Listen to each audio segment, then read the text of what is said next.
Silas Reed first saw her through the rising gold of morning, when the prairie still smelled of cold dust and distant rain, and a hush lay over the world like a held breath. He had been riding back from town, nursing the familiar ache of a life grown too quiet, when he spotted a slip of a figure standing by the fence post that marked the edge of his land. She stood small against the wide sky, wrapped in a faded shawl, her dark hair wind-tangled as though carrying stories from somewhere far beyond his knowing. Something in the way she held herself, upright, proud, yet trembling like the last leaf of winter, pulled at a memory Silas didn't know he still carried, and it made him slow his horse without meaning to, wondering what fate had delivered her to him on such a lonely dawn, though he sensed deep down this was no simple coincidence. When he dismounted and approached, she lowered her gaze but didn't shrink, offering her name in a voice quiet yet sure, Mira Skybird. She had been turned away by a trading post farther east, told no work remained for, a stray girl who spoke to the wind more than people. Silas felt shame for the cruelty of strangers, yet also fear of letting someone into the hollow places of his home.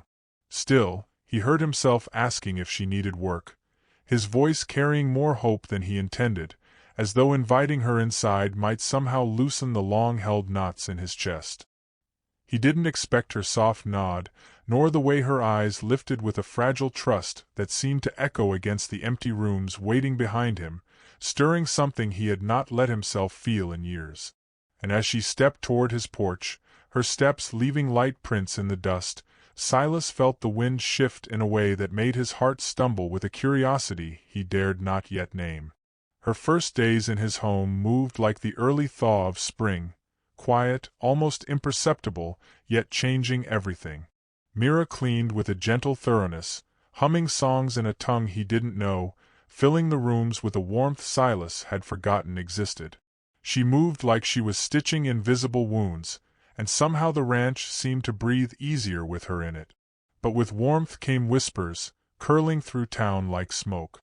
Sheriff Buck warned Silas over a beer at the saloon, saying folks didn't take kindly to a cowboy hiring a young native woman, especially one with no ties and no story anyone trusted. Silas kept his eyes on his drink, feeling both anger and a shadow of doubt, as though the town's judgment tapped on old scars he had never fully faced. And as he rode home that evening, the lantern glow in his window stirred both comfort and worry, leaving him wondering what new storm he had unknowingly invited into his life, and why a part of him hoped it might wash him clean. Mira stayed quiet those early nights, keeping to the edges of the house as though afraid of being too much. Once, unsure why, Silas followed the faint sound of muffled breaths to find her crying near the stables, her face hidden in her hands. He had no right to interrupt, yet something in him refused to walk away. Mira startled when she noticed him, her eyes red but burning with embarrassment. She whispered an apology for taking space that doesn't belong, and Silas felt the sting of those words like a brand against his ribs.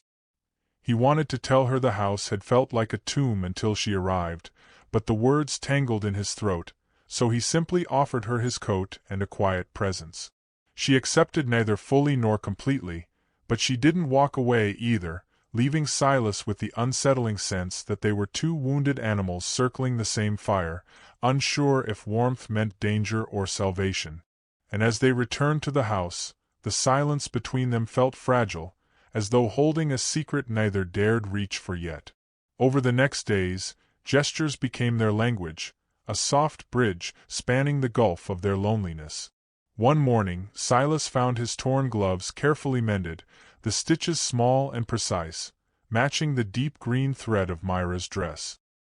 He touched the thread with a strange tenderness he quickly hid even from himself. Later, he tried repaying the kindness by teaching her to ride his gentlest mare, a patient creature named Willow.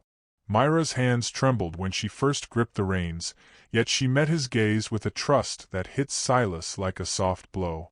They rode in slow circles, her laughter a quiet ribbon through the air each time Willow responded to her touch. But when they returned to town for supplies, Declan Voss mocked Silas loudly, calling Mira a stray and Silas a fool for playing savior. Silas said nothing, Old habits of hiding behind silence took hold, but Myra's expression broke at the words, and that pain haunted him the whole ride home. That evening, she murmured, warmth grows where people dare to stay, and Silas found himself wondering if she meant the ranch or him. And as the first heavy drops of a storm began falling outside, he realized he cared far too much about the answer. When the storm trapped them indoors, thunder rolling like old ghosts across the plains, Silas woke from a nightmare of his father's anger and found Mira standing in the doorway of his room, holding a cup of tea. She didn't ask what he had dreamed, nor did she offer the false comfort of words he wasn't ready to hear. She simply sat nearby, her presence soft but steady, as though understanding the language of broken men better than he did. When he finally spoke, voice low, he admitted that he had forgotten how to let someone close. Mira lowered her gaze and revealed she once lived with a family who took her in only to cast her out again when rumors whispered her name too loudly. "I learned to survive by being useful," she said, "so people wouldn't send me away." Silas felt his chest tighten at the quiet shame in her voice. Later, when they tended to an injured calf that had slipped in the mud, their hands brushed accidentally. The moment hung between them like a trembling note, stirring something warm and dangerous. But afterward, Mira grew distant, her movements small and careful, as though afraid she had stepped too close to a boundary she didn't deserve to cross. And Silas, aching with confusion, wondered why losing her stillness felt like losing sunlight he had only just begun to feel again. Whispers in town grew louder. Sheriff Buck confronted Silas once more, saying the people believed he was playing house with that girl, and that a man of Silas's standing should think twice about risking his name. Silas felt trapped by the weight of expectations he never asked for, the same chains that had kept him from living freely his entire life. Worse, Mira overheard part of the exchange when he returned home. Without a word, she began packing her small bundle of belongings, each folded garment a silent apology carved into Silas's heart. When he found her at the edge of the property, shoulders trembling beneath her shawl, something inside him finally snapped free from fear.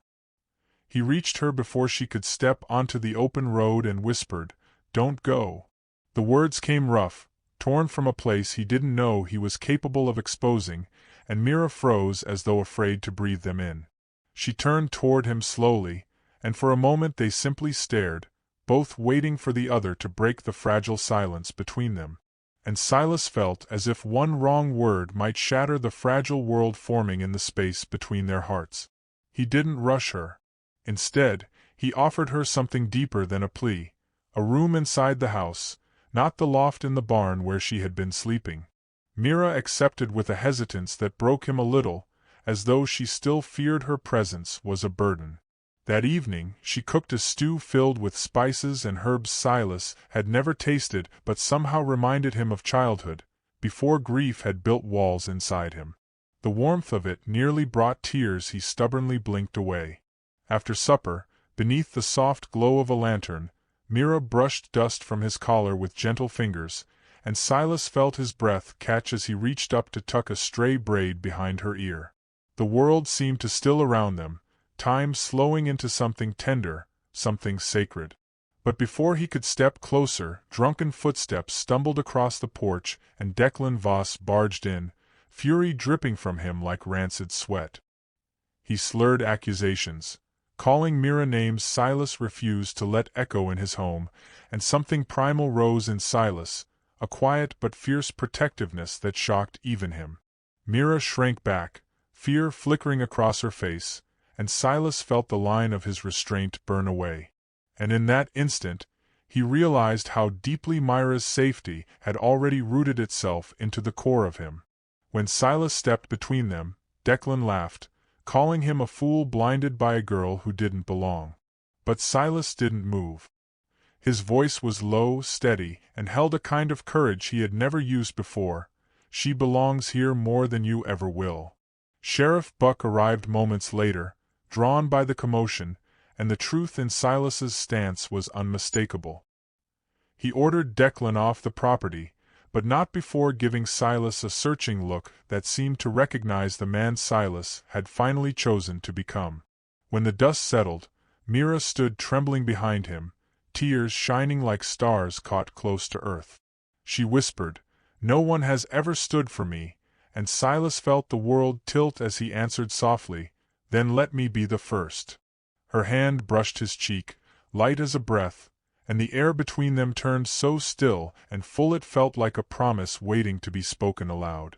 And as her tears fell, Silas knew the moment had changed his life in ways he had not been brave enough to imagine before.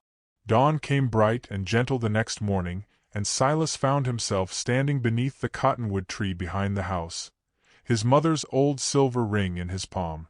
Mira approached slowly, her steps soft in the dew-laden grass, and he spoke without rehearsed words, offering her the ring with a sincerity that trembled through him. She said yes with a voice filled with wonder, her hands shaking as she slipped the ring onto her finger. They married that afternoon under the cottonwood, with old May Abernathy performing the ceremony, her smile warm and knowing as though she had seen their love long before either of them dared admit it. Myra's vow was simple, "I will be your warmth." Silas answered, "And I will be your home." When they kissed, the wind rose gently, carrying the scent of rain and blessing over the land. And in the quiet that followed, Mira leaned into him as though she had finally found a place she no longer needed to leave. Life afterward did not become perfect, but it became theirs, woven from small tendernesses, gentle laughter, and evenings spent watching the sun melt into the horizon. Mira planted herbs near the porch. Silas built her a rocking chair as smooth as river-polished stone. They rode together across the prairie, the wind threading their fingers as naturally as their hands did. Silas felt whole in a way he had believed impossible, and Mira found safety in his arms that made her eyes soften whenever she looked at him. They spoke often without words, their connection something quiet and steady, like a slow-burning fire that never once dimmed. Yet every so often, Mira would brush her fingers over the ring on her hand, as if still surprised it belonged to her, and Silas would draw her close, knowing he felt the same disbelief, that after so much emptiness, life had given him a love fierce enough to make his heart tremble. And as the days stretched into a peaceful rhythm, Silas found himself praying the warmth she brought into his life would never fade. And if you're hearing this tale now, let it sit with you the way the last light of day rests on a tired landscape. Love rarely comes loud or certain. It arrives in quiet gestures, in courage that shakes, in staying when fear urges you to run. Remember this, dear stranger. Warmth can find you even in the coldest corners of your life, and sometimes the softest hand can change the direction of an entire horizon. And perhaps, somewhere, just beyond the curve of the world, another lonely soul is stepping toward a place where they, too, might finally dare to stay.